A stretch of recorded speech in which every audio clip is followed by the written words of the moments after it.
Baik, shalom. Kita hari ini akan belajar lagi kelanjutan dari pelajaran firman Tuhan kita.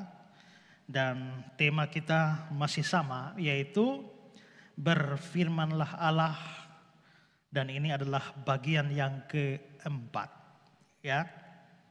Mari kita lihat teks kita, Kejadian 1, ayat yang ke-3, 6, 9, terus sampai ayat yang ke-29.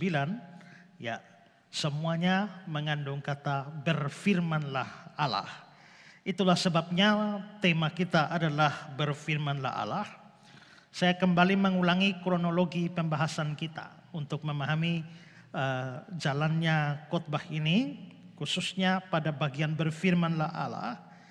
Pada bagian pertama kita membahas Tuhan menciptakan semuanya dalam 6 hari. Dan di sini 2 hal sudah saya bahas, yaitu bahwa apakah hari di sana adalah hari 24 jam. Dan kita sudah lihat bahwa memang itu adalah hari 24 jam dan dengan demikian mematahkan suatu pandangan yang disebut sebagai Eighth-day Theory atau teori hari zaman. Lalu yang kedua, kita juga sudah melihat bahwa penciptaan 6 hari itu juga membantah teori evolusi. Bahwa pandangan evolusi dunia atau seluruh kehidupan berasal dari makhluk sel satu yang terus berevolusi selama jutaan bahkan miliaran tahun. Itu terbantahkan dengan fakta kitab suci bahwa dunia dan seluruh isinya diciptakan dalam 6 hari. Setelah poin 1 itu kita masuk pada poin yang kedua, yaitu kita mulai membahas penciptaan dari hari yang ke hari. Ya, pada hari pertama Tuhan Allah menciptakan apa? Terang. Ini harus belajar dari sekolah minggu itu ya. Hari pertama Tuhan Allah menciptakan terang. Lalu hari kedua dia menciptakan cakrawala. Lalu hari dia dengan menciptakan cakrawala memisahkan antara air di bawah dan air di atas. Lalu hari yang ketiga, ya, hari yang ketiga itu adalah dia seluruh air yang di bawah itu dipisahkan. Sebagian lalu menjadi laut karena air dikumpulkan di satu tempat, lalu sebagian adalah darat. Dan di darat itulah dia menciptakan segala macam tumbuh-tumbuhan. Itu pada hari yang ketiga. Karena itu sekarang kita akan masuk pada penciptaan hari yang keempat. Nah, apa yang dilakukan Tuhan atau diciptakan Tuhan pada hari yang keempat? Mari kita lihat teks Kejadian 1, 14 sampai 19. Berfirmanlah Allah, jadilah benda-benda penerang pada cakrawala untuk memisahkan siang dari malam. Biarlah benda-benda penerang itu menjadi tanda yang menunjukkan masa-masa dan yang tetap dan hari-hari dan tahun-tahun. Dan sebagai penerang pada cakrawala, biarlah benda-benda itu menerangi bumi. Dan jadilah demikian. Maka Allah menjadikan kedua benda penerang yang besar itu, yakni yang lebih besar untuk menguasai siang dan yang lebih kecil untuk menguasai malam, dan menjadikan juga bintang-bintang. Allah menaruh semuanya itu di cakrawala untuk menerangi bumi dan untuk menguasai siang dan malam dan untuk memisahkan terang dari gelap. Allah melihat bahwa semuanya itu baik.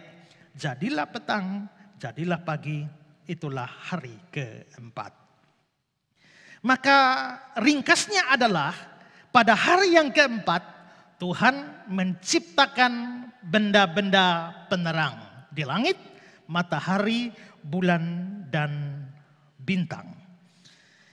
Nah, pada hari pertama Tuhan sudah menciptakan terang. Tapi tanpa matahari, tanpa bulan, tanpa bintang. Dia sudah bisa memberikan terang tanpa benda-benda penerang itu. Tapi pada hari yang keempat ini, setelah dia menciptakan matahari, bulan, dan bintang, dia memutuskan untuk memberikan terang kepada dunia ini melalui matahari, bulan, dan bintang. Karena itulah maka matahari, bulan, dan bintang ini itu sangat penting dan sangat dibutuhkan untuk kehidupan manusia dan seluruh makhluk hidup di bumi ini. Walaupun pada 3 hari pertama itu tidak diperlukan. Tapi ketika Tuhan memutuskan bahwa dia memberikan terang melalui benda-benda penerang itu, maka ini menjadi sangat penting, sangat urgen pada hari keempat dan seterusnya, bahkan sampai hari ini. Nah, sekarang saya di hari keempat ini, saya mau bahas beberapa hal kecil lagi. Pertama adalah, apakah ini bertentangan dengan ilmu pengetahuan? Mengapa muncul pemikiran bahwa ada pertentangan dengan ilmu pengetahuan? Karena kalau kita menyelidiki baik-baik catatan Alkitab tentang penciptaan pada hari yang keempat, kita menemukan ada 2 fakta di sana yang sepertinya itu tidak sejalan dengan klaim ilmu pengetahuan atau kesimpulan dari ilmu pengetahuan modern. Apa saja? Saudara, pertama kita bisa lihat bahwa matahari dan bulan itu disebut sebagai benda penerang. Perhatikan ayat 16. Maka Allah menjadikan kedua benda penerang. Allah menciptakan kedua benda penerang. Kedua benda penerang ini pasti maksudnya itu adalah matahari dan bulan. Berarti Alkitab menganggap matahari adalah benda penerang. Alkitab menganggap bahwa bulan adalah benda penerang. Padahal secara ilmiah, bulan tidak dianggap sebagai benda penerang. Secara ilmiah, matahari memang benda penerang yang menghasilkan terang dari diri sendiri. Tapi bulan itu bukan benda penerang seperti itu. Bulan itu sebenarnya adalah benda gelap. Tapi mengapa bulan bisa bercahaya? Bulan bisa bercahaya karena dia hanya memantulkan cahaya matahari. Tapi bulan sendiri, dari diri bulan sendiri, dia tidak menghasilkan terang apa-apa. Itu benda gelap. Dan itu benar secara ilmu pengetahuan. Berarti bulan adalah benda gelap menurut ilmu pengetahuan. Tapi Alkitab menyebutnya sebagai benda penerang. Nah, apakah Alkitab di sini menyalahi ilmu pengetahuan? Itu persoalan pertama. Lalu persoalan yang kedua, matahari dan bulan itu dianggap lebih besar dari bintang-bintang. Coba perhatikan ayat 16. Maka Allah menjadikan kedua benda penerang yang besar. Kedua benda penerang pasti matahari dan bulan. Matahari dan bulan itu dianggap besar. Yakni yang lebih besar, matahari untuk menguasai siang. Yang lebih kecil untuk menguasai malam. Dan menjadikan juga bintang-bintang. Nah, bintang-bintang disebut belakangan. Tapi matahari dan bulan lebih dulu, tapi dianggap sebagai benda penerang yang besar. Maka dari situ terlihat bahwa menurut kitab suci, matahari dan bulan jauh lebih besar daripada bintang-bintang yang dianggap lebih kecil. Bukankah ini menyalahi ilmu pengetahuan? Matahari sendiri sebenarnya adalah termasuk bintang. Tapi dibandingkan dengan planet-planet, dibandingkan dengan bintang-bintang yang lain, maka sebenarnya matahari itu bukan apa-apa. Seperti yang sudah saya jelaskan pada waktu membahas tentang pada mulanya Allah menciptakan langit dan bumi. Matahari memang sangat besar dibandingkan dengan bumi. Karena untuk mengisi matahari dibutuhkan 1.300.000 buah bumi baru bisa bikin penuh matahari. Berarti matahari saja sudah sangat besar. Tapi matahari tidak sebesar bintang-bintang yang lain. Misalnya dibandingkan dengan IRS 5. Bintang IRS 5 untuk memenuhi IRS 5 butuh 5.600.000 buah matahari. Baru bisa bikin penuh IRS 5. Maka sebenarnya matahari tergolong kecil dibandingkan dengan begitu banyak bintang-bintang yang ada. Apalagi bulan. Bulan tidak ada arti apa-apa. Kalau memang demikian, bintang-bintang jauh lebih besar dari matahari dan juga bulan. Kenapa Alkitab menyebut matahari bulan lebih besar dan bintang-bintang itu secara implisit lebih kecil dari matahari dan bulan? Tidakkah ini membuat Alkitab bertentangan dengan ilmu pengetahuan? Ini menjadi sasaran kritik dari para kritikus Alkitab dan menganggap bahwa Alkitab tidak ilmiah. Dulu ada satu buah buku saya pernah baca, Alkitab dan Al-Quran, mana yang ilmiah? Dan lalu ditonjolkan bahwa Al-Quran itu sesuai dengan ilmu pengetahuan. Alkitab banyak bertentangan dengan ilmu pengetahuan. Salah satu masalah ini diangkat ini, bahwa ternyata Alkitab bertentangan dengan kesimpulan-kesimpulan ilmiah, terutama dalam bidang astronomi. Nah, saudara-saudara, apakah benar demikian? Hal pertama yang kita perlu sadari adalah bahwa dalam hal ini, dalam hal bulan adalah benda gelap, dalam hal besarnya bintang-bintang melampaui matahari dan bulan, dalam hal itu ilmu pengetahuan tidak salah. Itu benar. Kalau ilmu pengetahuan tidak salah, apakah Alkitab salah? Tidak. Lalu bagaimana kita menjelaskannya? Begini, Alkitab itu bukan buku ilmu pengetahuan. Itu harus disadari. Karena Alkitab bukan buku ilmu pengetahuan, maka Alkitab tidak mencatat segala hal di dalamnya dari sudut pandang ilmiah, dari kacamata ilmu pengetahuan. Tidak. Alkitab ini hanya mencatat segala sesuatu dari sudut pandang manusia. Ya.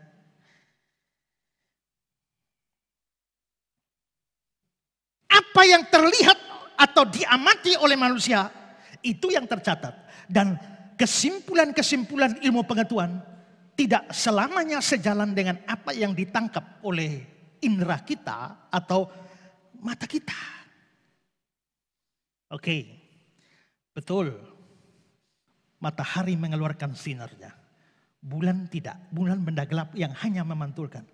Tapi kalau malam hari kau pergi dan kau lihat ke atas langit sana, yang bersinar apa? Bulan kan? Ya bulan. Kalau yang kita lihat dengan mata kita, bulanlah yang bersinar. Ya Alkitab mencatat sesuai apa yang dilihat oleh mata. Bulan bersinar. Terlepas dari apakah dia benda gelap yang memantulkan, itu urusan ilmiah. Alkitab bukan buku ilmiah untuk menjelaskan segala sesuatu tentang hal-hal ilmiah. Tidak. Yang ditangkap mata adalah bulan memang memberikan sinarnya. Maka disebut benda penerang. Oke. Matahari lebih raksasa daripada matahari. Bintang-bintang lebih raksasa daripada matahari dan bulan. Tapi kalau malam hari ketika ada bulan, ada bintang. Kau lihat ke atas, mana lebih besar? Bulan kan? Bintang pasti lebih besar, hanya terlalu jauh. Saking jauhnya terlihat kecil.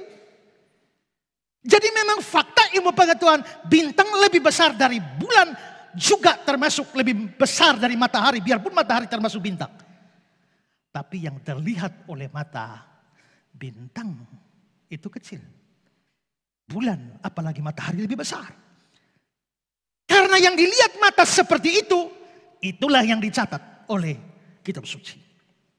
Saya kasih pandangan dari Henry Morris. Fakta bahwa matahari dan bulan disebut sebagai pemberi cahaya tidak menunjukkan bahwa keduanya memiliki substansi yang sama. Yang satu benar-benar menghasilkan cahaya, matahari. Sedangkan yang lainnya, bulan, hanya memantulkan cahaya. Tetapi keduanya memberi terang sejauh fungsinya terkait dengan bumi. Dan fungsinya memang untuk beri terang. Dan bulan memang memberikan terang. Dipantulkan atau tidak, pokoknya dia beri terang. Itulah yang dicatat. Karena itu ilmu pengetahuan benar dari sudut ilmu pengetahuan. Tapi Alkitab juga benar dari sudut pandang manusia. Dan itu yang dicatat. Musa hidup 1500 sebelum Masehi. Musa yang menulis kitab Kejadian. 1500 sebelum Tuhan Yesus. Nah kalau zaman 1500 tahun sebelum Tuhan Yesus. Kalau Musa menulis berdasarkan pemahaman ilmu pengetahuan, kira-kira ayat itu bunyi bagaimana? Kira-kira bunyinya akan begini. Maka Allah menjadikan kedua benda yang kecil. Allah menjadikan kedua benda yang kecil. Yang satu adalah benda terang untuk menguasai siang. Yang lain adalah benda gelap untuk memantulkan sinar dan menguasai malam. Waktu dibilang yang satu benda gelap, orang dulu lihat, bulan ini kok terang. Kenapa Musa bilang gelap? Kayaknya Musa gila nih. Ya. Dan Allah juga menjadikan banyak bintang yang jauh lebih besar daripada kedua benda tadi. Loh, kok bintang lebih besar? Mereka lihat, bintangnya hanya satu titik. Bulan begitu besar. Maka kalau sampai terjadi seperti itu, justru Musa bisa dianggap gila. Kitab suci bisa dianggap sebagai suatu kitab yang tidak sesuai fakta. Karena itu justru bermasalah jikalau Alkitab dicatat dari sudut pandang ilmu pengetahuan modern. Alkitab mencatat hanya dari sudut pandang manusia. Karena itulah maka Musa memang tidak mencatat sesuai fakta ilmu pengetahuan. Joseph Benson mengatakan, Musa menyebut bulan sebagai benda penerang yang besar hanya menurut penampakannya saja dan kegunaannya bagi kita, dan bukan menurut pengertian yang ketat secara filosofis. Karena ada banyak bukti bahwa kebanyakan bintang jauh lebih besar daripada bulan. Meskipun jarak yang sangat jauh membuat mereka nampak jauh lebih kecil bagi kita. Ini persis sama seperti kasus yang terjadi dalam kitab Yosua. Ingat ada perang antara orang Israel dan musuh-musuh mereka yang dipimpin oleh Yosua. Mari coba lihat Yosua 10. 12-13. Lalu Yosua berbicara kepada Tuhan pada hari Tuhan menyerahkan orang Amori itu kepada orang Israel. Dia berkata di hadapan orang Israel, matahari berhentilah di atas Gibeon. Dan engkau bulan di atas lembah Ayalon. Maka berhentilah matahari dan bulan tidak bergerak. Sampai bangsa itu membalaskan dendamnya kepada musuhnya. Bukankah hal itu telah tertulis dalam kitab orang jujur? Matahari tidak bergerak di tengah langit. Dan lambat-lambat terbenam kira-kira sehari penuh. Menurut ilmu pengetahuan, bukan matahari yang mengelilingi bumi, tapi bumi yang mengelilingi matahari. Menurut ilmu pengetahuan, bukan geosentris. Bumi itu bukan pusatnya, tapi heliosentris. Matahari yang menjadi pusatnya. Semua planet itu mengitari matahari. Dan bukan sebaliknya. Kalau memang bumi yang berputar mengelilingi matahari, kenapa Yosua minta matahari berhenti bergerak? Yang bergerak itu bumi. Nah, ini salah satu fakta yang disalahkan dari kitab suci karena dianggap tidak sesuai dengan ilmu pengetahuan. Gampang saja. Memang bumi yang mengelilingi matahari. Tapi yang kau lihat apa? Bangun pagi lihat matahari di sana kan? Timur kan? Lalu setelah itu malam sore dia terbit di barat. Maka kelihatannya oleh mata kita mataharilah yang bergerak. Karena itu Yosua bilang matahari berhenti. Kalau semua orang lihat matahari bergerak dari sana ke barat. Lalu Yosua bilang bumi berhentilah bergerak. Orang akan bilang Yosua, ada masalah? Kelihatannya Yosua lagi halu berat. Makanya dia mengatakan bumi berhenti bergerak. Tidak. Yang terlihat adalah matahari. Karena itu dibilang matahari berhentilah bergerak. Sekalipun bahasanya demikian. Tentu dalam proses mujizat itu. Matahari kelihatan tidak bergerak. Pasti Tuhan membuat mujizat yang membuat bumi yang tidak bergerak. Tapi itu dari kacamata Tuhan, dari kacamata manusia. Kan terlihat bergerak. William Seth mengatakan begini. Penulis-penulis yang diilhami, maksudnya penulis Alkitab, diizinkan untuk menggunakan ilmu perbintangan dan fisika dari orang zaman mereka sendiri. Jadi menggunakan pengertian zaman itu. Karena ilmu perbintangan dan fisika yang benar tidak akan dimengerti pada saat itu. Jika cerita tentang mujizat Yosua diceritakan dalam istilah-istilah dari ilmu perbintangan Kopernikus, jika Yosua berkata bumi berhentilah engkau dan bukannya matahari berhentilah engkau, itu tidak bisa dimengerti pada saat itu. Pasti tidak dimengerti. Dengan demikian maka kata-kata tersebut akan dianggap bertentangan dengan ilmu pengetahuan. Masa itu malah. Ya. Davis, bahasa penampakan lazim di dalam perjanjian lama dan sama sekali bukan hal yang tidak ilmiah atau pra-ilmiah. Bahkan dalam berbagai buku teks ilmu pengetahuan yang paling maju sekalipun. Kata-kata seperti matahari terbit, matahari terbenam muncul dan dimengerti dengan tepat dalam konteksnya. Walaupun kalau seandainya benar dan memang benar bahwa bumilah yang mengelilingi matahari, istilah matahari terbit, matahari terbenam itu salah. Tapi dalam kenyataannya buku-buku ilmu pengetahuan tetap menggunakan matahari terbit, matahari terbenam. Dari terbit matahari sampai pada masuknya. Itu dari sudut pandang pengamatan indrawi kita.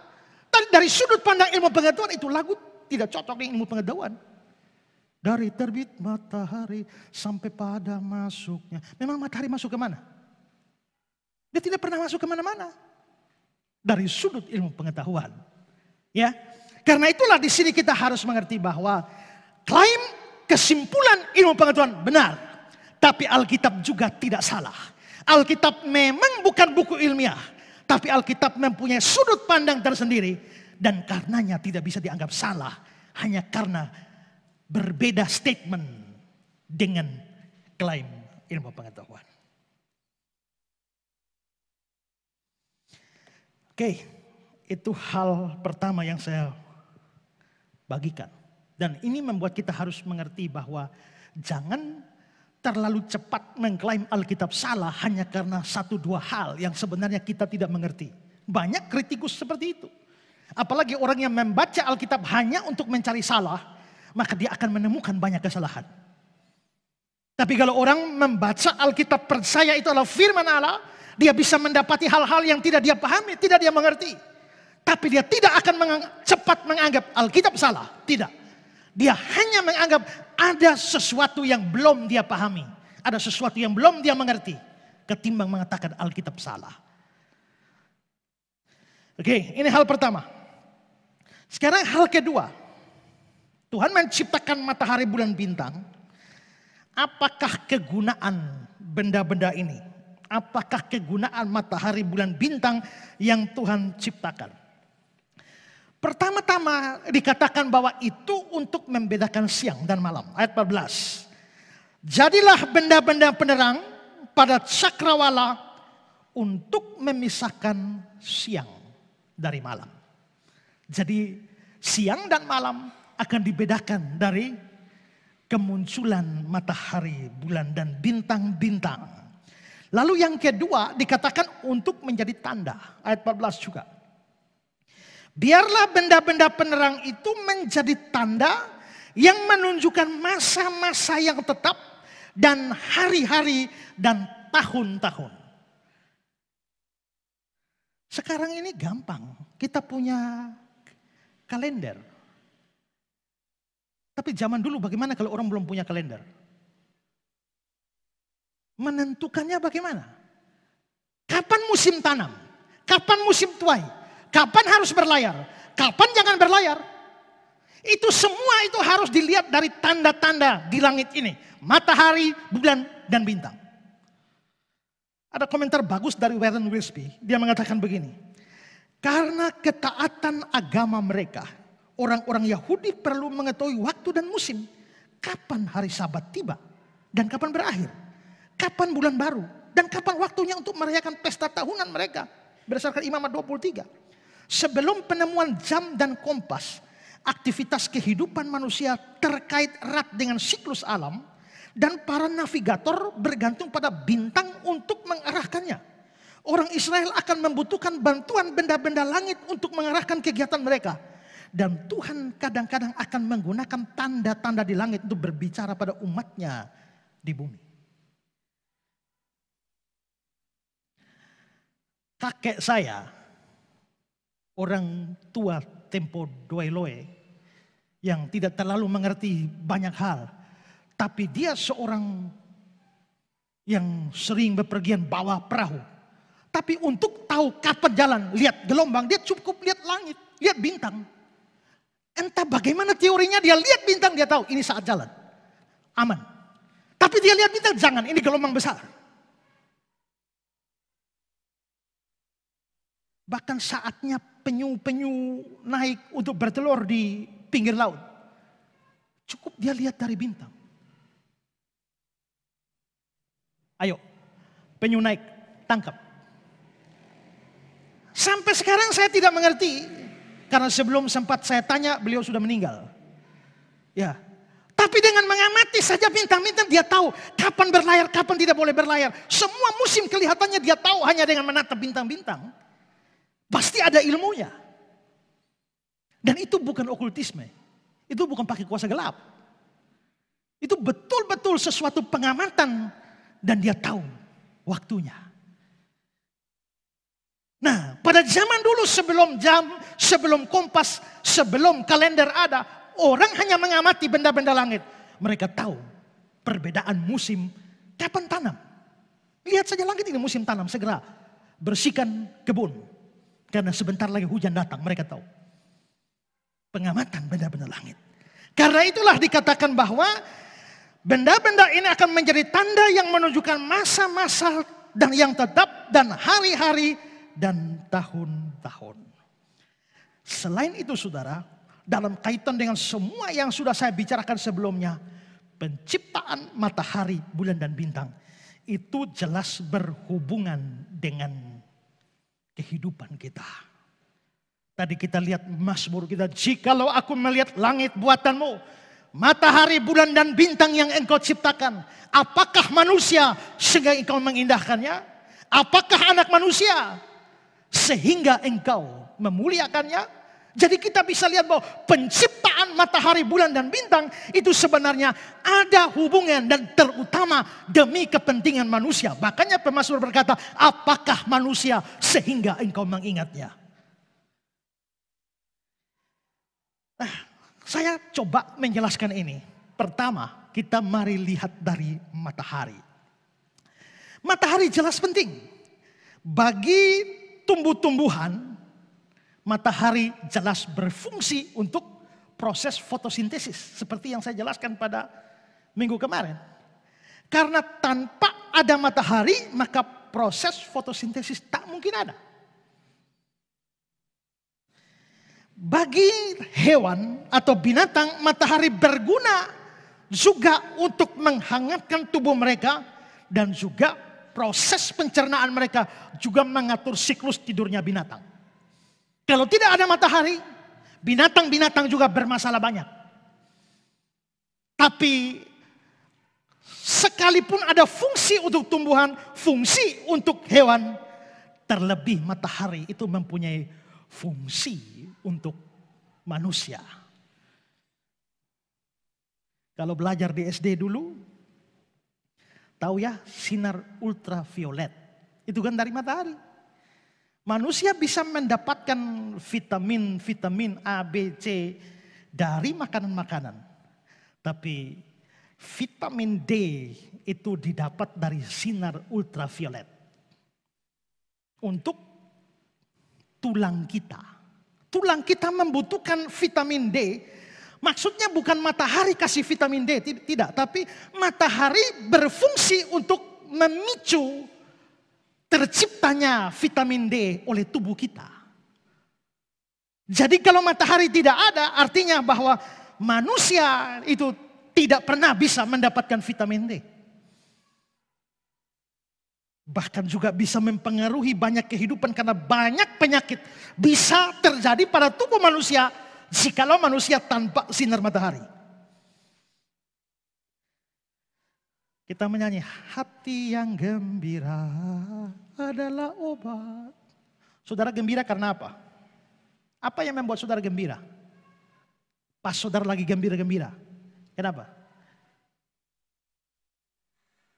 Dapat transferan banyak. Hati gembira. Ya.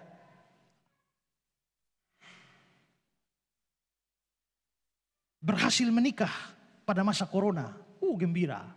Kita boleh gembira-gembira, tapi sebenarnya itu secara psikologis.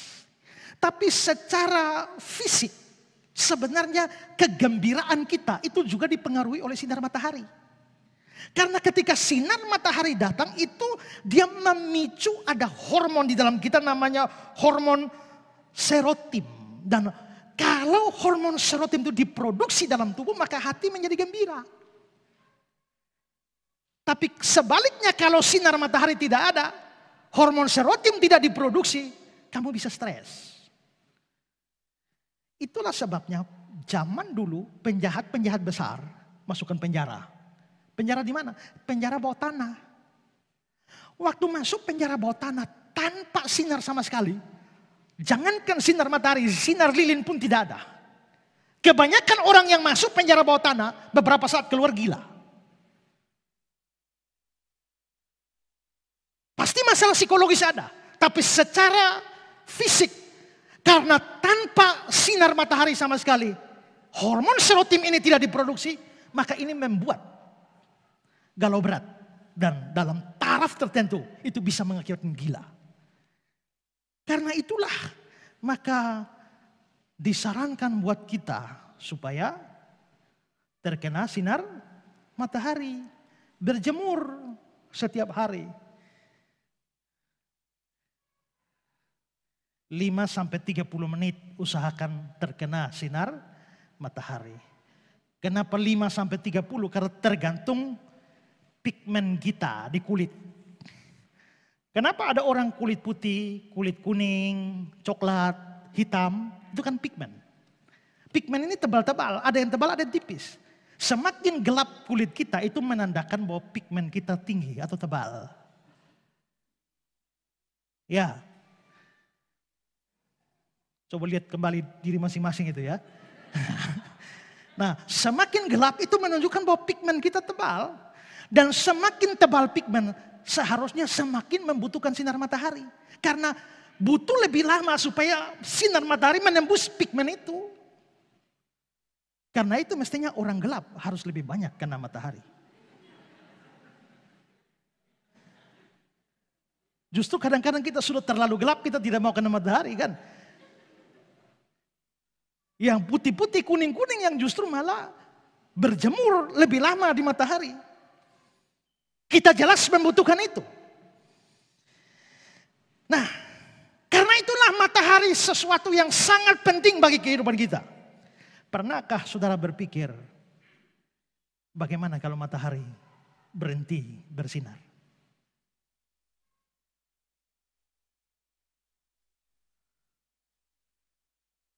Kadang-kadang sesuatu itu baru terasa berarti ketika dia tidak ada. Ya kan? Kalau dia masih ada, kita tidak terlalu merasakan artinya. Tapi kalau dia tidak ada lagi, kamu baru akan mengerti betapa berartinya matamu saat kamu sudah tidak punya mata. Ya kan? Kalau masih punya mata, kita sembarang saja. Tidak menganggap terlalu penting. Begitu mata satu hilang, kita sadar betapa pentingnya mata. Kamu baru sadar betapa pentingnya pembantu ketika pembantu sudah tidak ada. Begitu kan? Seringkali karena kita terima matahari setiap hari, ya sudah, memang hidup kita normal seperti itu. Tapi pernahkah berpikir seandainya matahari berhenti bersinar, apa yang terjadi dengan hidup kita? Mari kita berandai-andai. Seandainya matahari berhenti bersinar 1 minggu. Kira-kira apa yang terjadi? Seandainya matahari berhenti bersinar 1 minggu. Jelas. Tadi kan fungsi matahari menentukan siang malam. Kalau matahari tidak bersinar lagi 1 minggu. Berarti kita siklus siang malam tidak ada. Berarti kita malam terus selama 1 minggu. Ya tidak apa-apa hidup dalam gelap. Tapi karena matahari tidak bersinar, ingat bumi memerlukan panas dari matahari. Begitu matahari tidak bersinar 1 minggu, maka bumi mulai mendingin. Bukan cuma mendingin tapi akan menjadi sangat dingin. Sehingga suhu bumi akan turun sampai -17,8 derajat Celcius. maka bumi, beberapa bagian bumi itu akan menjadi beku. Itu sama dengan coba kau masuk di freezer, kulkas. Seandainya muat. 1 minggu coba. Ya. Kau keluar jadi apa? Ya. Tapi sebenarnya dengan suhu itu pun juga kita sebenarnya masih bisa hidup. Tapi fase berikutnya yang jadi masalah. Tadi sudah saya singgung. Tumbuhan butuh proses fotosintesis. Butuh matahari. Kalau matahari tidak bersinar 1 minggu, maka proses fotosintesis dari seluruh tumbuhan tidak akan berlaku. Dan minggu kemarin sudah saya jelaskan bahwa dalam proses fotosintesis itulah menghasilkan karbohidrat, glukosa, dan lalu dibuang oleh tanaman ke udara adalah O2, oksigen. Bayangkan, kalau matahari tidak bersinar, proses fotosintesis tidak terjadi. Proses fotosintesis tidak terjadi, tumbuhan mati. Layu mati. Maka O2 tidak diproduksi oleh seluruh tanaman di dunia ini. Lalu kau jadi apa? Bernapas dari mana? Masih bisa hidup? Sepertinya masih. Kenapa? Kalau tidak ada O2, ya karena produksi O2 itu bukan hanya dari pohon, dari tumbuhan, dari lain. Dari mana saja saya jelaskan pada minggu-minggu berikut. Tapi yang pasti adalah bahwa minimal kita semua akan mengalami sesak napas. Dan itu susah. Tahu sesak napas? Bagaimana rasanya? Kalau pakai masker. Ya kan? Susah kan? Makanya biar pakai masker kita kasih turun begini kan? Karena bernapas susah. Tapi kalau sampai terjadi matahari tidak bersinar selama 1 minggu, semua kita akan sesak napas. Bahkan mungkin separuh bisa mati. Karena kekurangan O2.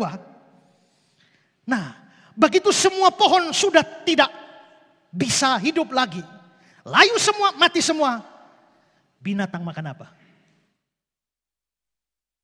Semua pemakan tumbuhan makan apa? Maka bisa habis semua binatang. Kecuali binatang-binatang yang sekali makan 1 bulan.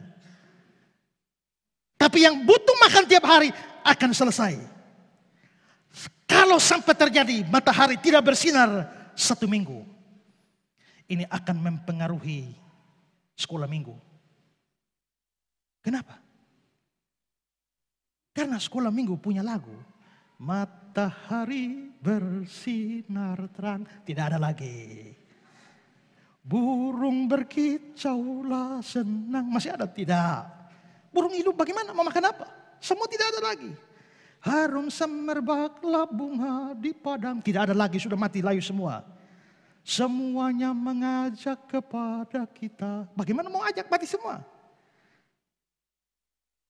Kan memuji nama Tuhan pencipta. Mau puji bagaimana? Sudah sesak napas semua.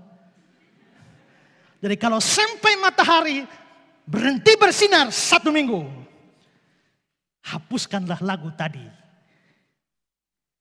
Dari ibadah kita dan ibadah sekolah minggu. Itu kalau 1 minggu. Bagaimana kalau matahari berhenti 1 tahun? Atau lebih? Kalau 1 minggu matahari berhenti bersinar, maka suhu bumi sampai -17. Tapi kalau sampai dia 1 tahun matahari tidak bersinar, suhu bumi akan mencapai -73,3 derajat. Dan ini memicu membekunya semua bagian bumi ini. Terutama semua air bisa jadi es. Maka mati semua organisme di laut. Tapi ada dampak serius. Dampak lebih serius. Apa dampak serius? Saya mau menjelaskan begini. Kita tahu bahwa dalam ilmu pengetahuan kita mengenal ada yang namanya rotasi bumi dan revolusi bumi. Rotasi bumi itu adalah berputarnya bumi pada porosnya. Tapi revolusi bumi itu artinya berputarnya bumi mengelilingi matahari. Itu disebut sebagai revolusi. Bumi berputar mengelilingi matahari. Coba kita lihat video berikut ini.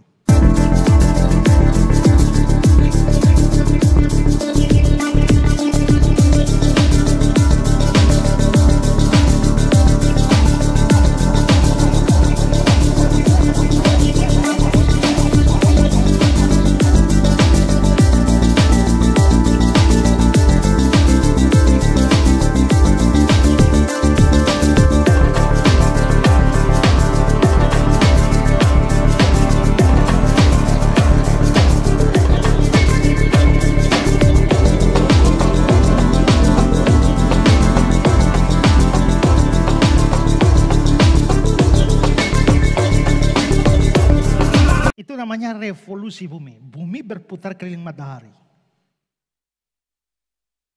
Matahari di sini, bumi berputar. Satu kali putaran bumi, butuh waktu berapa lama bumi berputar mengelilingi matahari? Dia membutuhkan waktu 365 seperempat hari. Atau 365 seperempat hari. Itu satu kali putar. Dibulatkan 365. Makanya kita 1 tahun itu ada 365 hari. Hitung tahun dari mana? Ya dari perputaran bumi kepada matahari. Satu kali putar.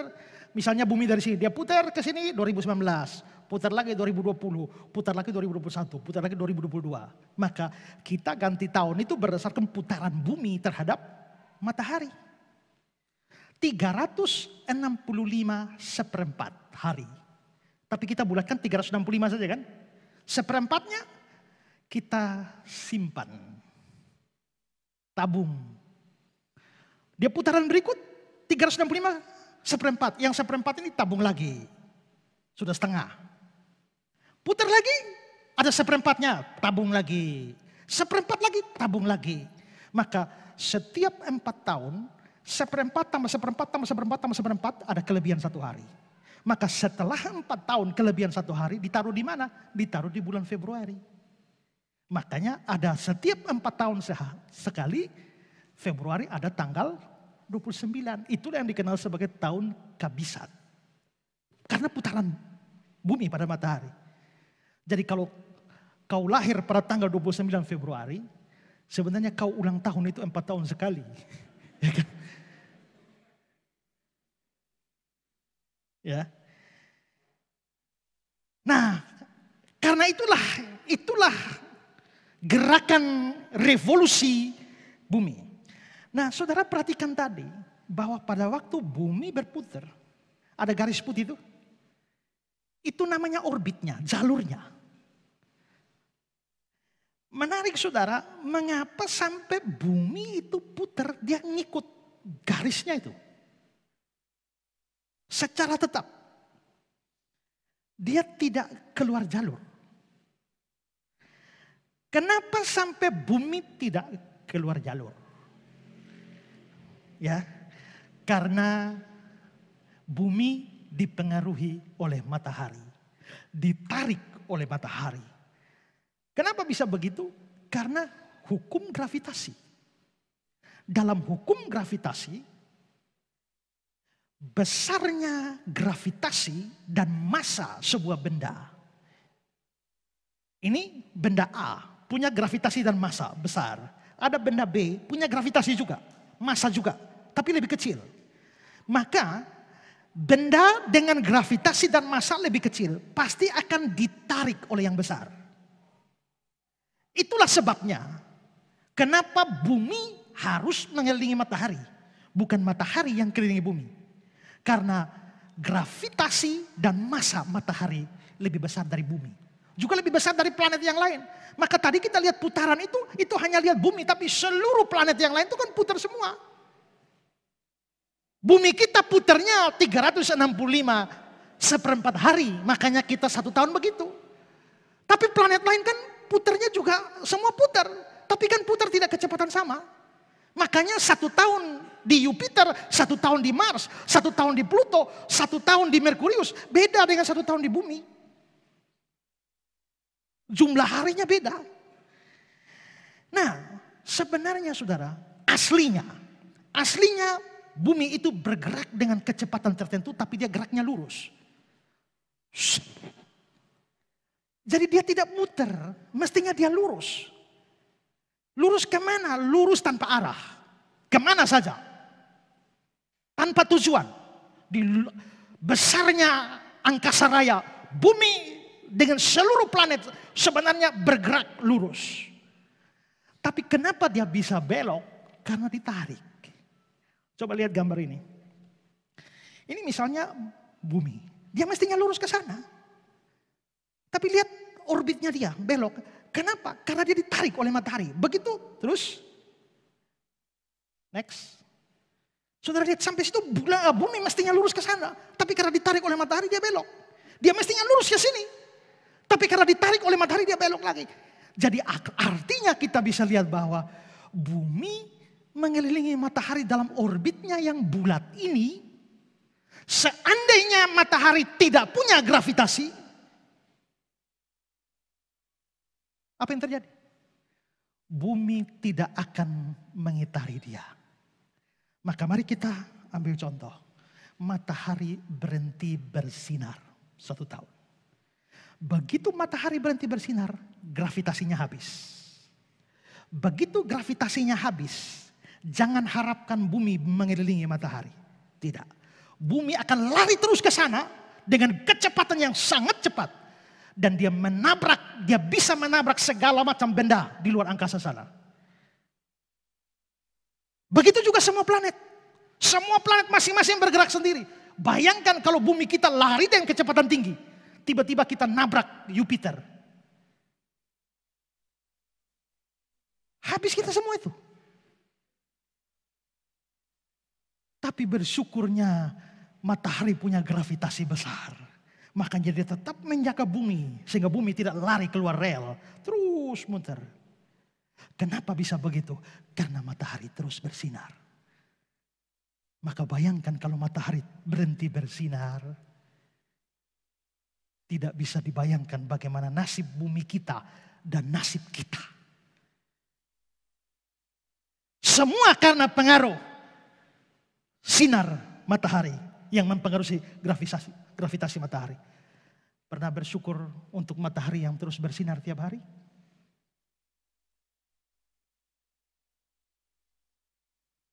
Pernah bersyukur Tuhan terima kasih karena gravitasi matahari telah menjaga bumi.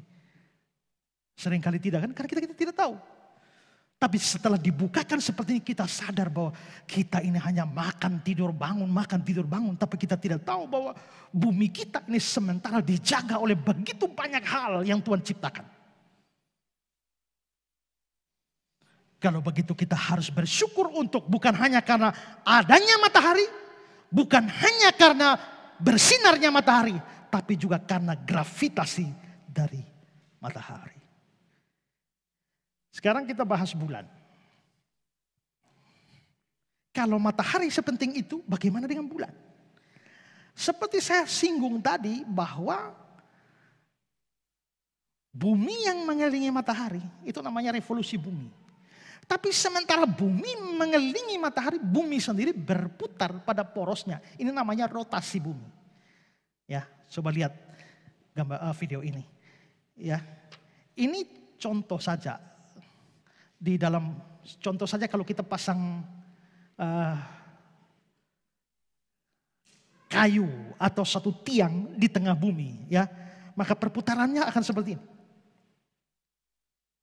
Jadi seperti dia. Jadi kalau misalnya dipasang kayu seperti itu, bumi ini juga berputar. Video yang kedua, ya.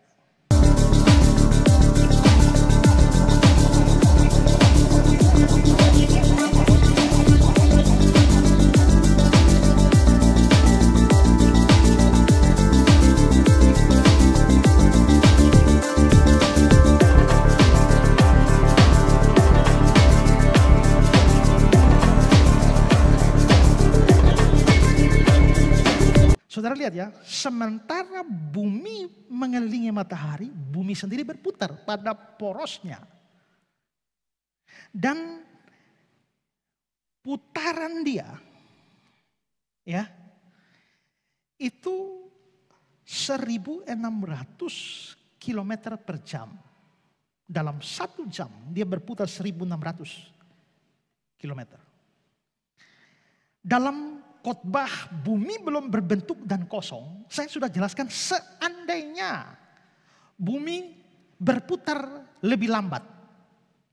Kalau dia melambat, misalnya sampai 1/10 dari kecepatannya sekarang, maka siang dan malam itu lebih lama 10 kali lipat.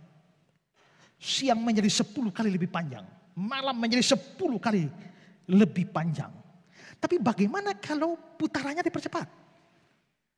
2 kali lipat saja.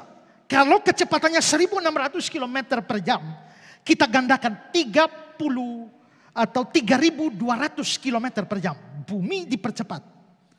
Apa yang terjadi kalau bumi bergerak lebih cepat? Pertama, kebalikannya. Kalau bumi bergerak lambat, siang dan malam lebih lama. Tapi kalau bumi dipercepat, siang dan malam lebih singkat. Maka 2 kali lipat, 1 hari full hanya 12 jam. Siang 6 jam, malam 6 jam. Kau belum tidur, sudah pagi. Baru pergi kerja, ya, misalnya kau kerja di Amfoang. Kau sampai di sana orang sudah pulang kantor. Ya kan? Karena waktu yang terlalu singkat. Kita tidak punya cukup waktu untuk kerja. Apalagi kalau orang biasa, kalau bahagia itu kan waktu berjalan lebih cepat ya. Kalau lagi susah lama, tapi kalau lagi senang cepat. Tapi bayangkan kalau bumi bergerak lebih cepat. Kau tidak punya waktu yang banyak untuk momen-momen bahagia. Kemesraan ini pastilah cepat berlalu. Ya kan? Cepat berlalu karena waktunya memang singkat. Lebih daripada itu berdampak, bukan cuma itu, tapi berdampak bagi kehidupan di bumi. Faktor lain kalau bumi bergerak lebih cepat, maka gravitasi bumi itu akan menurun.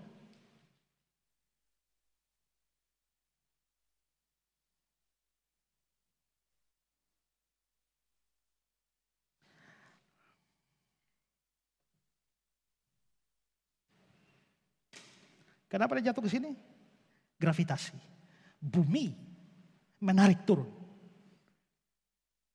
Seandainya bumi tidak ada gravitasi, waktu kita buang ke sini, dia tidak akan jatuh ke sini, terus ke atas. Saudara menangis, air mata turun kan?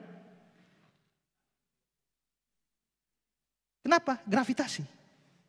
Kalau bumi tidak ada gravitasi, waktu kau menangis, air matamu naik. Ya. Semua akan naik. Makanya kenapa di luar angkasa, ketika sudah tidak dipengaruhi oleh gravitasi bumi, orang hanya melayang-melayang saja.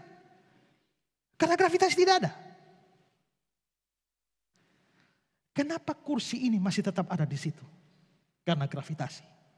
Seandainya tiba-tiba gravitasi hilang, semua benda yang ada di bumi terbang semua. Maka tiba-tiba kursi melayang. Termasuk kau. Akan ikut melayang. Kita pikir, ini mungkin pengangkatan ini. Tuhan Yesus mau datang. Kita terangkat. Kita bilang haleluya. Tuhan Yesus datang, kita diangkat ke awan-awan.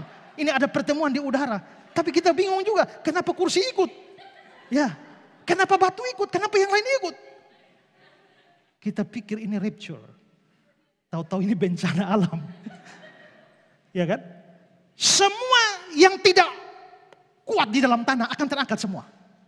Termasuk pohon-pohon yang tidak punya akar yang kuat menancap di tanah, terbang semua. Rumah karena digali fondasinya cukup bagus, dia bertahan. Tapi atap itu akan terangkat semua. Kalau sampai bumi kehilangan gravitasi.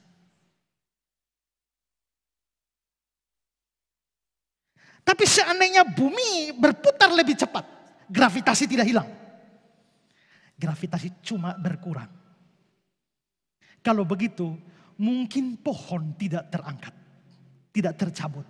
Tapi semua yang tidak tertancap di tanah pasti akan terangkat. Termasuk kita semua.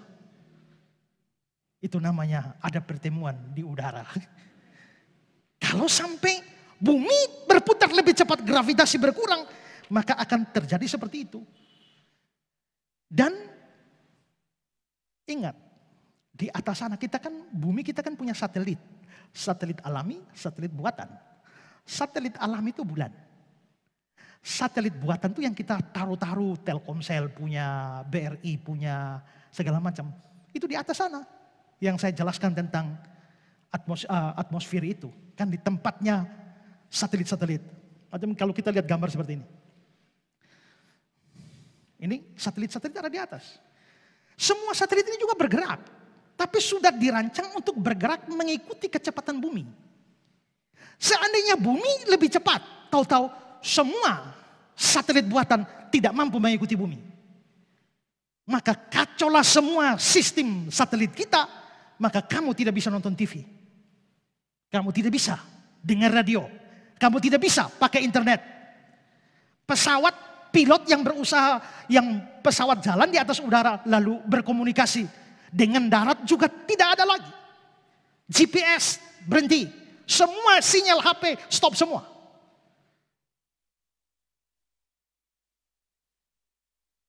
Militer yang bergantung kepada semua sistem satelit ini habis semua, tidak bisa. Maka saudara bayangkan betapa kacaunya dunia. Tapi yang lebih fatal adalah, ingat, di bola bumi ini ada udara, ada laut. Sekarang bumi berputar 1600 km per jam.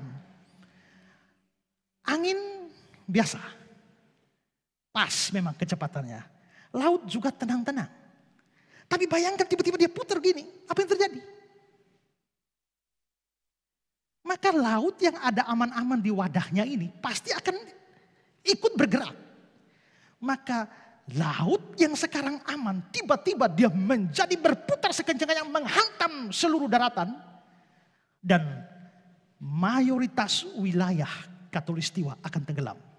Termasuk Indonesia, karena Indonesia ada pada wilayah Katulistiwa. Tapi angin juga sekarang biasa, tapi begitu bumi lebih cepat, angin juga bergerak lebih cepat. Angin yang sekarang kita bilang angin sepoi-sepoi, itu kecepatannya 20 km per jam.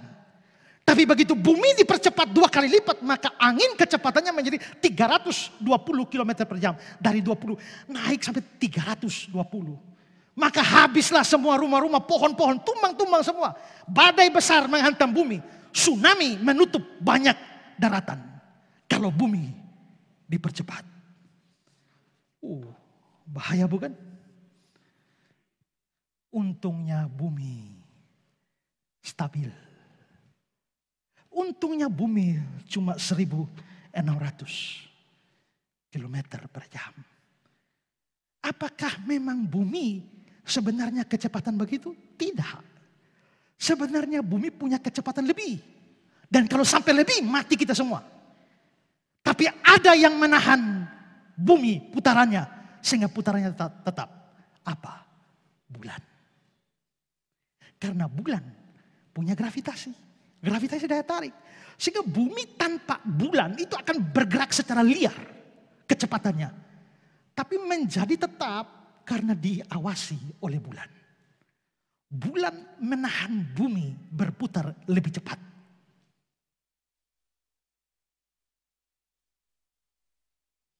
Seandainya tidak ada bulan, kita semua musnah. Badai besar menghantam bumi. Tsunami besar menutupi begitu banyak daratan. Gravitasi berkurang dan terangkat kita semua ke luar angkasa. Kalau tidak ada bulan. Pernah bersyukur karena Tuhan kasih bulan? Wah, itu sesuatu yang luar biasa. Dan yang menarik adalah bulan ini punya jarak dengan bumi tetap. Kalau kita naik pesawat kecepatan cahaya, 1,3 detik sampai bulan. Bulan punya gravitasi yang mempengaruhi bumi. Kalau bulan sampai menjauh dari bumi, gravitasi daya tarik bulan kepada bumi berkurang. Maka bumi akan lebih cepat. Tapi untungnya adalah jarak bumi bulan itu tetap. Kan bumi berputar. Yang menarik adalah bumi berputar, bulan selalu ikut berputar menemani bumi. Bayangkan bumi berputar terus, bulan ngambek, tidak mau ikut. Menariknya bulan ikut. Coba kita lihat rotasi bulan pada bumi di video berikut.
Saudara lihat, kemanapun bumi pergi, bulan ikut. Apakah bulan memang ditakdirkan untuk dekat bumi? Tidak. Bulan sebenarnya bisa terbang menjauh. Tapi kenapa bulan bisa dekat bumi? Karena ada gravitasi bumi. Bumi menarik bulan sehingga tetap di dekatnya. Tapi bulan menarik bumi sehingga tidak berputar terlalu cepat. Jadi bumi dan bulan dekat. Adik-adik, bumi dan bulan dekat. Bumi setia pada bulan, bulan setia pada bumi. Seperti aku setia padamu. Menarik bukan? Bayangkan bumi kalau kehilangan gravitasi, bulan akan terbang menjauh. Maka bumi akan menjadi liar dalam kecepatan. Tapi kalau bulan sampai menjauh, bumi akan cepat. Maka di situ kita bisa lihat bulan mempengaruhi bumi, bumi mempengaruhi bulan. Itulah sebabnya keduanya selalu dekat bersama-sama. Luar biasa bukan?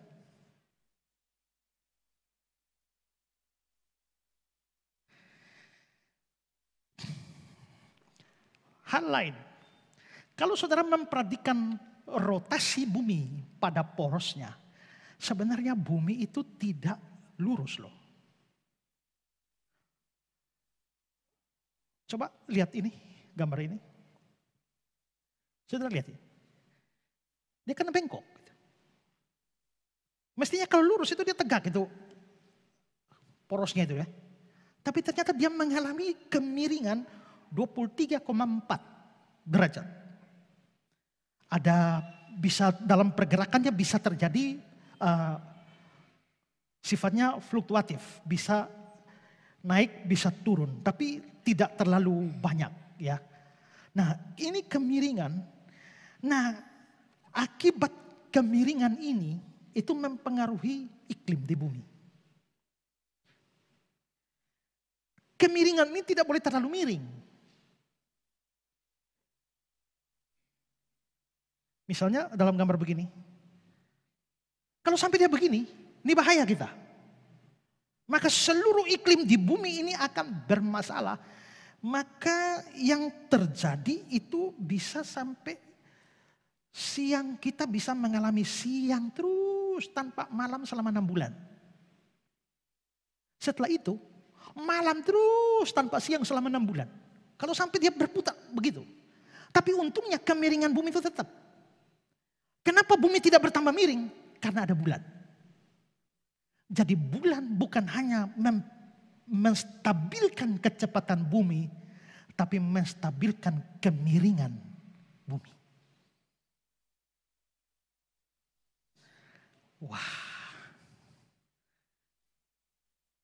luar biasa ya.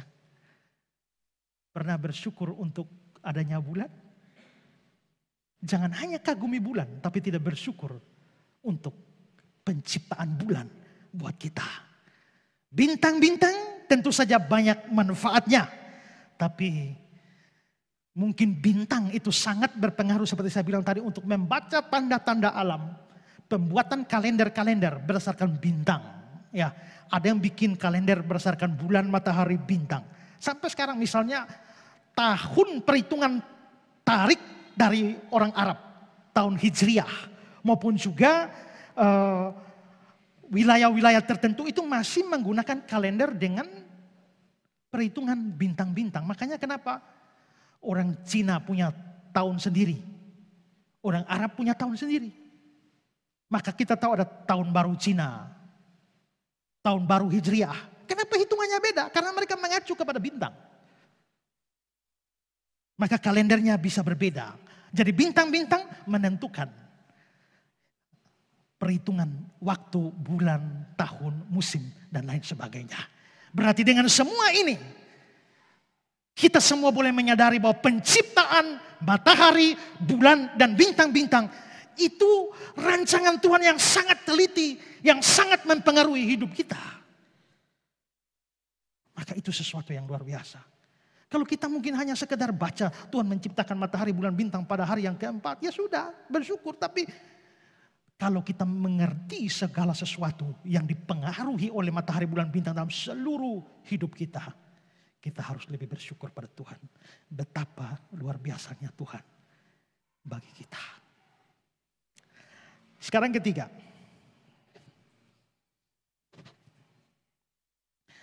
Benda-benda penerang ini, matahari, bulan, bintang, tidak boleh disembah.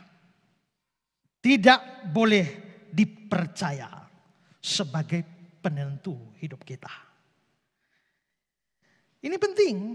Kenapa? Karena matahari, bulan, dan bintang itu memang sangat mengagumkan. Saking mengagumkannya, banyak orang pada zaman dulu terpengaruh untuk menjadikan matahari, bulan, bintang itu menjadi sesembahan mereka. Itulah sebabnya muncul banyak penyembah matahari, bulan, bintang. Matthew Henry mengatakan, para penyembah berhala menyembah bintang-bintang sebagai tentara langit, terutama bangsa-bangsa timur yang menamai planet-planet menurut nama dewa mereka. Dan mereka sembah. Fakta bahwa matahari, bulan, bintang itu disembah. Itu juga muncul di dalam kitab suci. 2 Raja-Raja 23 ayat 5. Ia memberhentikan para imam dewa asing yang telah diangkat oleh Raja Yehuda untuk membakar korban di bukit pengorbanan di kota-kota Yehuda dan di sekitar Yerusalem. Juga orang-orang yang membakar korban. Membakar korban itu artinya menyembah, anggap Tuhan. Membakar korban untuk Baal, untuk dewa matahari, untuk dewa bulan, dan untuk rasi-rasi bintang, dan untuk segenap tentara langit. Berarti ada orang membakar korban, menyembah matahari, bulan, bintang, dan semua rasi-rasi bintang itu disembah. Yeskiel 8 ayat 16. Di antara balai bait suci dan mesbah ada kira-kira 25 orang laki-laki yang membelakangi bait Tuhan dan menghadap ke sebelah timur sambil sujud pada matahari di sebelah timur. Membelakangi bait Allah dan sujud kepada matahari. Ini penyembahan matahari. Amos pasal 5 ayat 26. Kamu akan mengangkut sakut rajamu dan kewan dewa bintangmu. Kewan berarti ada satu dewa bintang namanya kewan. Dan menurut Wycliffe Bible Commentary, kewan itu adalah planet Saturnus. Berarti orang-orang Babel menyembah planet Saturnus sebagai dewa mereka. Kisah 7, 42, 43 tapi saya baca dalam Indonesia sehari-hari. Maka Allah meninggalkan mereka dan membiarkan mereka menyembah bintang-bintang di langit. Itu sesuai dengan apa yang tertulis dalam buku Nabi-Nabi. Kemah berhala Moloklah yang kamu bawa-bawa bersama-sama dengan patung bintang berhalamu, yaitu Refan. Itulah patung yang kamu buat untuk disembah. Oleh sebab itu aku membuang kamu sampai jauh ke seberang di negara Babel. Jadi mereka menyembah. Ada patung bintang yang namanya Revan. Adam Clarke mengatakan bahwa Molok umumnya dipahami sebagai matahari. Sedangkan Revan atau Revan adalah Saturnus. Jadi orang menyembah planet Saturnus. Tuhan tahu ada kecenderungan dari kaum kafir, penyembah berhala yang menyembah matahari, bulan dan bintang. Dan karenanya jauh-jauh awal Israel sudah diperingati tidak boleh menyembah semua benda langit itu. Dalam hukum 10 hukum, Keluaran 20 ayat 4 dan 5. Jangan membuat bagimu patung yang menyerupai apapun yang ada di langit di atas. Tidak boleh bikin patung yang menyerupai sesuatu di atas. Seperti bintang, matahari, bulan. Jangan sujud menyembah kepadanya dan beribadah kepadanya. Jangan buat patung dan sujud menyembah. Maka kalau menyembah tidak perlu patung. Tapi kalau patung tidak disembah, ya tidak apa-apa. Yang jadi masalah itu adalah patung yang disembah. Kalau besok-besok saya sudah mati, saudara mau bikin patung Esra di situ juga, sepanjang tidak disembah tidak apa-apa. Tapi kalau disembah, runtuhkanlah. Kalau tidak disembah tidak perlu diruntuhkan. Nah, perintah ini atau larangan ini diulangi dalam Ulangan 4 ayat 19. Dan juga supaya jangan engkau mengarahkan matamu ke langit, sehingga apabila engkau melihat matahari, bulan dan bintang, segenap tentara langit, engkau disesatkan untuk sujud menyembah dan beribadah kepada sekaliannya itu. Yang justru diberikan Tuhan Allahmu kepada segala bangsa seluruh kolong langit sebagai bagian mereka. Tuhan berikan itu semua untuk kita. Kenapa kita menyembahnya? Tidak boleh. Dan siapa yang berani menyembah matahari, bulan, bintang, Tuhan ancam. Ancamnya gimana? Ulangan 17. 2-5.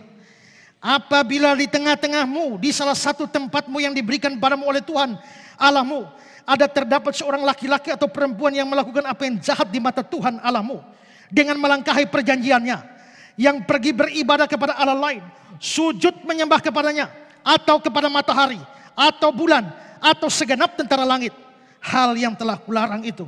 Dan apabila hal itu diberitahu atau terdengar kepadamu, maka engkau harus memeriksanya baik-baik.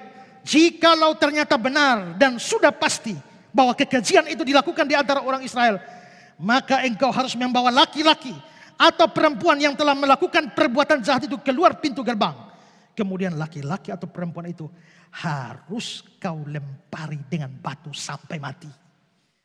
Berarti dosa menyembah matahari, bulan, bintang ini sangat dikecam dan diancam oleh Tuhan. Meskipun Tuhan sudah ancam, ternyata Israel keras kepala. Masih juga ada praktik penyembahan benda-benda langit di kalangan orang Israel. Seperti dalam Yeremia 8, 1 dan 2. Pada masa itu, tulang-tulang segenap penduduk Yerusalem akan dikeluarkan dari dalam kubur mereka dan diserahkan di depan matahari, di depan bulan, di depan segala tentara langit yang dahulunya dicintai, diabdi, diikuti, ditanyakan, disembah oleh mereka. Berarti rupanya matahari, bulan, bintang itu dicintai, diabdi, diikuti, disembah, ditanyakan. Atau Sefanya 1:45 dalam terjemahan Indonesia sehari-hari. Aku akan menghukum penduduk Yerusalem dan seluruh Yehuda. Aku akan menyapu bersih siapa saja yang naik ke atap untuk menyembah matahari, bulan, dan bintang-bintang. Ingat. Matahari, bulan, bintang adalah ciptaan Allah yang tidak boleh disembah. Hanya Allah yang boleh disembah. Menyembah matahari, bulan, bintang itu kejahatan. Ayub 31, 26-28. Jikalau aku pernah memandang matahari ketika dia bersinar, bulan yang beredar dengan indahnya, sehingga diam-diam hatiku terpikat dan menyampaikan kecupan tangan padanya. Lihat bulan, bagus. Matahari, bintang-bintang, kecupan. itu tanda cinta yang biasa dilakukan oleh para penyembah berhala. Maka di sini dikatakan diam-diam hatiku terpikat menyampaikan kecupan tangan padanya, maka hal itu menjadi kejahatan yang patut dihukum oleh hakim. Karena Allah yang di atas telah kuingkari. Penyembahan kepada matahari, bulan, bintang itu sama dengan pengingkaran kepada Allah. Victor Hamilton dalam terang penekanan Kejadian 1 ayat 14 hendak dikatakan bahwa benda-benda ini tidak kekal. Mereka diciptakan bukan untuk dilayani, tetapi untuk melayani. Itulah fungsi mereka. Karena itu kalau ada penyembah matahari, bulan, dan bintang yang mendengar khotbah ini, bertobatlah. Ada di sini? Tidak ada. Mungkin jarang atau tidak ada yang nyembah matahari lagi, bulan, bintang. Tapi sangat banyak, termasuk orang Kristen, merasa bahwa nasib atau hidupnya dipengaruhi oleh bintang-bintang, matahari, dan bulan. Itulah sebabnya mereka sangat percaya dan menunggu-nunggu, menanti-nanti, mencari-cari ramalan bintang yang berhubungan dengan hidup mereka.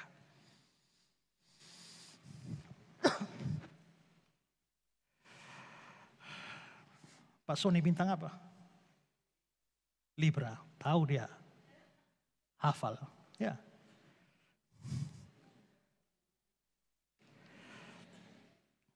Begini. Sebenarnya di langit kita ada yang namanya rasi bintang. Rasi bintang itu adalah gugusan bintang-bintang atau kelompok bintang-bintang yang membentuk atau memberikan bentuk tertentu kalau dihubung-hubungkan. Coba lihat gambar ini. Saudara lihat. Bintang-bintang ini berdekatan. Menyolok sehingga kalau dihubungkan dengan garis-garis seperti itu, mereka membentuk satu model tertentu. Nah, gugusan bintang-bintang yang berdekatan dan membentuk model tertentu itu yang disebut sebagai rasi bintang.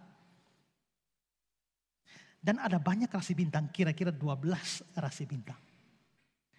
Nah, sementara bumi mengelilingi matahari, bumi sendiri berputar, jangan berpikir bahwa matahari diam. Matahari juga bergerak.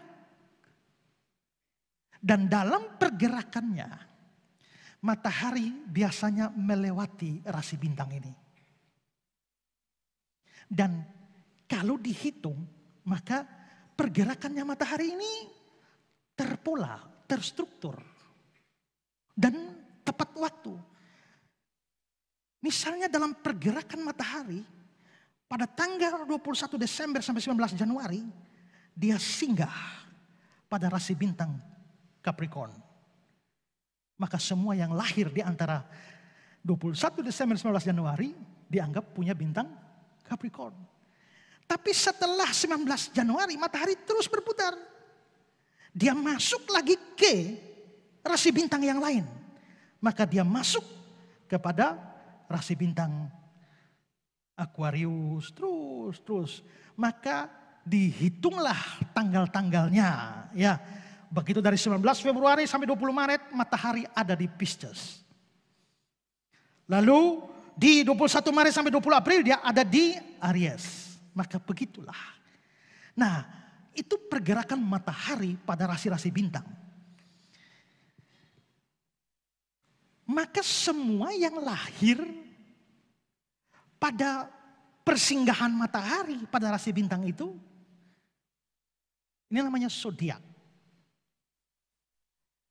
Itu ditafsirkan bahwa mereka mempunyai nasib atau karakter yang sama. Bukan nasib, karakter yang sama. Siapa yang kasih nama itu rasi-rasi bintang? Capricorn, Taurus, Aries, Libra, Leo, dan lain sebagainya. Itu dinamakan berdasarkan mitologi-mitologi atau tokoh-tokoh Yunani, Latin. Dewa Zeus Ini dalam mitologi Yunani. Dewa Zeus itu membutuhkan seorang juru minum. Untuk kemana-mana ada yang mendampingi Dewa Zeus untuk membawa minum. Lalu Dewa Zeus melihat ada seorang yang tukang ambil kendi bawa air. Namanya Ganymedes. Tertarik dengan Ganymedes, Dewa Zeus menyamar sebagai elang. Ini mitologi Yunani. Menyamar sebagai elang lalu menculik Ganymedes. Dibawalah ke tempat kayangan sana, tempatnya Dewa Zeus. Lalu dijadikanlah si Ganymedes ini sebagai juru minum Dewa Zeus. Kemana Zeus pergi, Ganymedes harus ikut membawa air untuk minum. Tapi Dewa Zeus ini kadang-kadang arogan kepada Ganymedes, membuat Ganymedes marah. Saking marahnya Ganymedes, seluruh air di kayangan tempat dewa-dewa itu dia tumpahkan semua ke bumi. Begitu dia tumpahkan ke seluruh bumi, maka terjadilah air bah di seluruh bumi. Melihat semua itu, Dewa Zeus menjadi sadar. Dia minta maaf pada Ganymedes. Dan mulai dari saat itu, Ganymedes dibebaskan dari pembawa air. Dan sebagai tanda permohonan maaf, Dewa Zeus memberikan suatu wilayah tertentu diberikan kepada Ganymedes. Wilayahnya di mana? Di gugusan bintang-bintang. Maka ditempatkanlah Ganymedes pada gugusan bintang tertentu.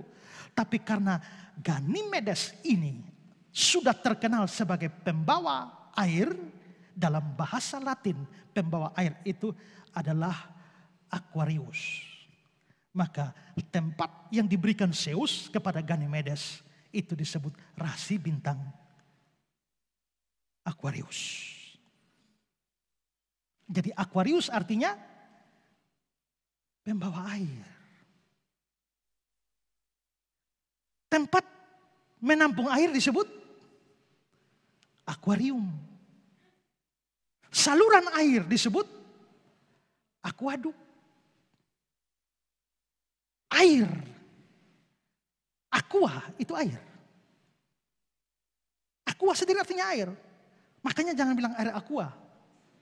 Itu namanya air-air. Itu dobel. Itu sama dengan saudara-saudara. Selamat merayakan hari Valentine Day. Hari Valentine Day. Sudah ada hari day lagi di belakang.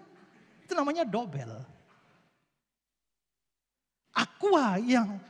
Aqua, air yang berasal dari Gunung Mutis disebut Mutis Gua.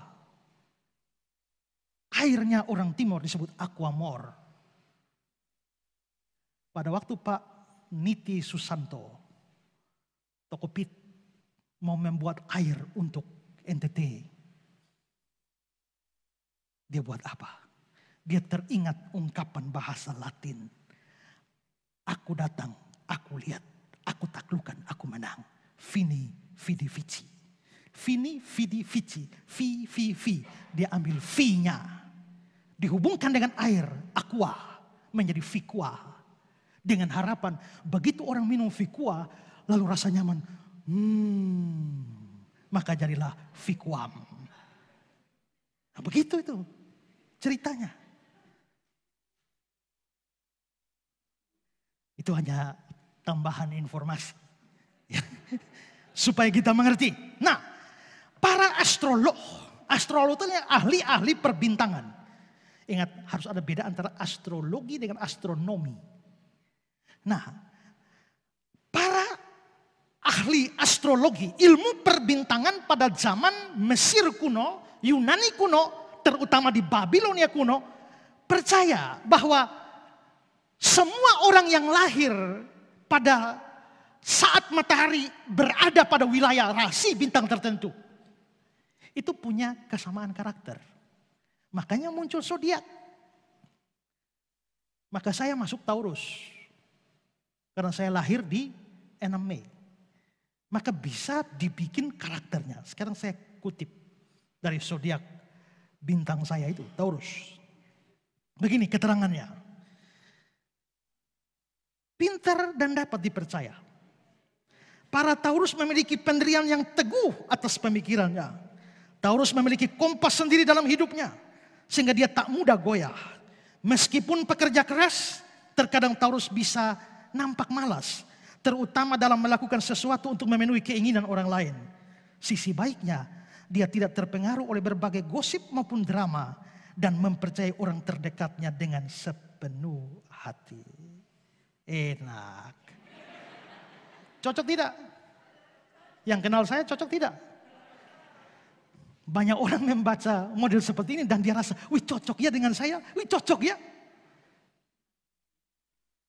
Apakah memang cocok atau mungkin karena kita sudah terpola sehingga kita anggap cocok? Saya tidak tahu. Tapi sampai di sini saya tidak tahu bagaimana mereka menemukan karakter-karakter itu dihubungkan dengan bergeraknya matahari dalam rasi-rasi bintang. Tapi kalau hanya seperti itu,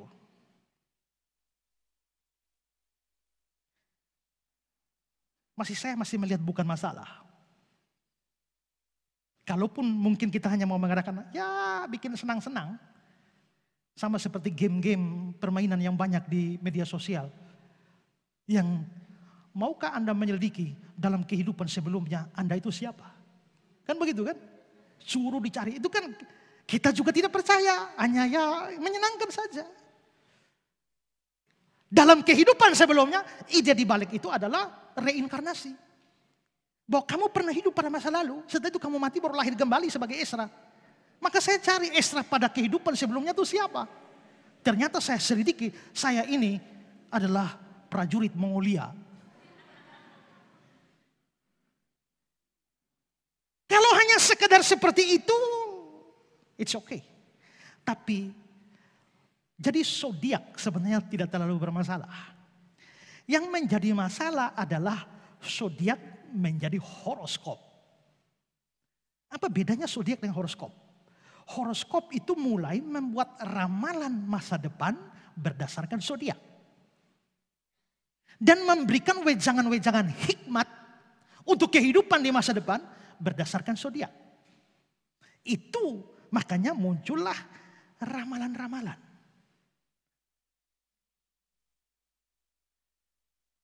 Kita memang tidak menyembah matahari, bulan, bintang. Tapi suka cari begitu. Ramalan untuk masa depan kita berdasarkan itu.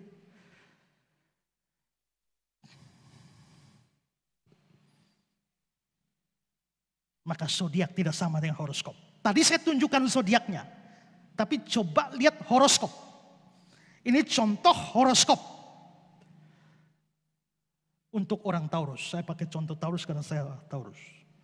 Misalnya di begini, umum coba ikuti kata hati dalam dilema yang berat hari ini.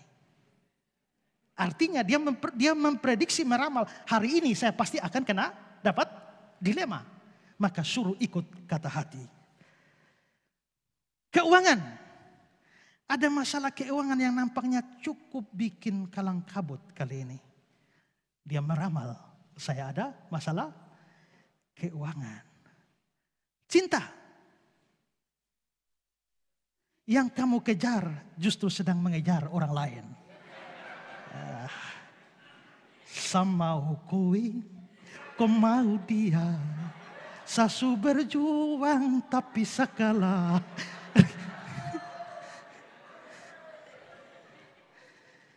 Nasihat, wejangan.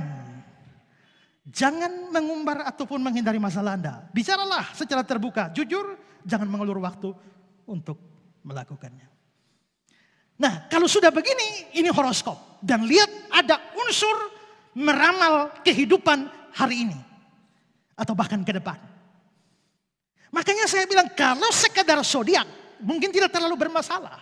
Tapi begitu masuk horoskop yang berisi ramalan nasib kita.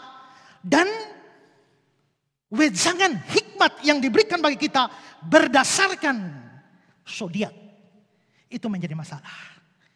Ini kebiasaan seperti itu sudah sangat tua. Dari zaman Babilonia kuno mereka sudah lihat semua dan meramal. Misalnya saya berikan contoh ramalan Babilonia berdasarkan pergerakan bintang-bintang. Dikatakan begini, bila bintang siarah Mars menuju bulan, Bulan mendatangkan malapetaka ke atas penduduk bumi. Bila bintang siara berada di sebelah kiri bulan sabit, maka Raja Babel akan bertindak dengan kuat kuasa. Bila gugusan bintang perawan berdiri di sebelah kiri bulan sabit, maka pada tahun ini sayur mayur akan subur bertumbuh di akad di dataran Babel. Jikalau gerhana terjadi pada tanggal 14, maka bencana akan menimpa Babel. Itu ramalan mereka. Berdasarkan posisi bintang pada bulan dan sebagainya. Nah, soal ramalan-ramalan dan nasihat-nasihat yang diberikan berdasarkan posisi bintang-bintang, ini sebenarnya dikecam oleh firman Tuhan. Perhatikan Yesaya pasal 47 ayat 13. Engkau telah payah karena banyaknya nasihat. Biarlah tampil dan menyelamatkan engkau orang-orang yang meneliti segala penjuru langit, yang menilik bintang-bintang, dan yang pada setiap bulan baru memberitahukan apa yang akan terjadi atasmu. Bagusnya saya baca dalam Indonesia sehari-hari.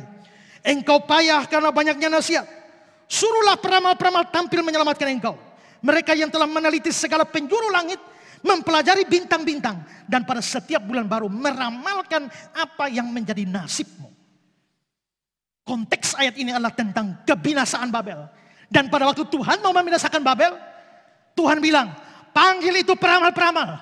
Panggil itu yang lihat bintang-bintang. Coba suruh mereka selamatkan engkau. Yang selalu memberitahukan nasibmu. Coba sekarang aku mau membinasakan engkau. Panggil, kamu telah dapat nasihat banyak. Coba ikut nasihat mereka. Itu kecaman firman Tuhan untuk orang-orang Babilonia.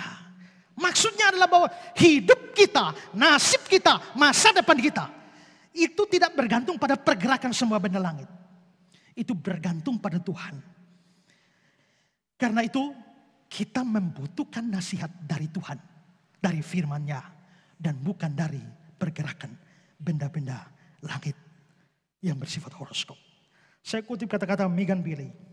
Mencoba mencari tahu apa yang Tuhan inginkan untuk hidup Anda adalah cara yang bagus. Untuk lebih dekat dengannya.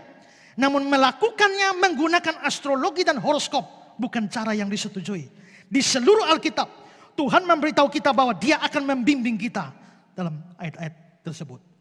Atau dari Billy Graham Evangelistic Association. Astrologi sebenarnya menghina Tuhan. Karena astrologi mengaitkan planet dan bintang dengan kekuatan yang hanya milik Tuhan. Dan karena mencoba menemukan kehendak Tuhan dengan cara lain selain yang Ia tunjukkan. Di seluruh Alkitab Tuhan memberitahu kita bahwa Dia akan membimbing kita. Seorang Kristen tidak membutuhkan astrologi dengan petunjuknya yang sia-sia. Karena orang percaya dapat beralih kepada bimbingan firman Tuhan. Tuhanlah yang menjadi pembimbing dan penasihat kita. Bukan semua benda-benda langit. Dalam dua kutipan ini ada sejumlah ayat. Saya kutip beberapa. Mazmur 25 ayat 9-12. Dia membimbing orang-orang yang rendah hati menurut hukum. Dia mengajarkan jalannya kepada orang-orang rendah hati. Siapakah orang yang takut akan Tuhan? Kepadanya Tuhan menunjukkan jalan yang harus dipilih. Tuhan membimbing. Mazmur 32 ayat 8. Aku hendak mengajar dan menunjukkan kepadamu jalan yang harus kau tempuh. Aku hendak memberi nasihat, mataku tertuju padamu. Atau Lukas 1, 7, 8, 7, 9. Dia akan melawat kita. Surya pagi dari tempat yang tinggi. Untuk menyinari mereka yang diam dalam kegelapan. Dalam naungan maut. Untuk mengarahkan kaki kita kepada jalan damai sejahtera. Maka hidup yang lebih baik, nasihat yang lebih baik, hikmat yang lebih baik datang dari firman. Dan bukan dari segala macam ramalan bintang. Pada akhirnya setelah saya jelaskan semua, sekarang ketika kita melihat matahari, bulan dan bintang, kita mesti kembalikan segala kemuliaan bagi Tuhan. Nats pembimbing kita tadi, arahkanlah matamu ke langit. Lihatlah siapa yang menciptakan semua bintang dan menyuruh segenap tentara mereka keluar sambil memanggil nama mereka sekaliannya. Satu pun tidak ada yang tidak hadir. Oleh sebab Dia maha kuasa dan maha kuat. Tuhan yang menciptakan matahari, bulan dan bintang. Maha kuasa dan maha kuat. Bersyukurlah untuk matahari, bulan, bintang yang Tuhan berikan bagi kita. Tuhan memberkati kita. Kita bersambung pada Minggu berikut akan membahas hari yang kelima.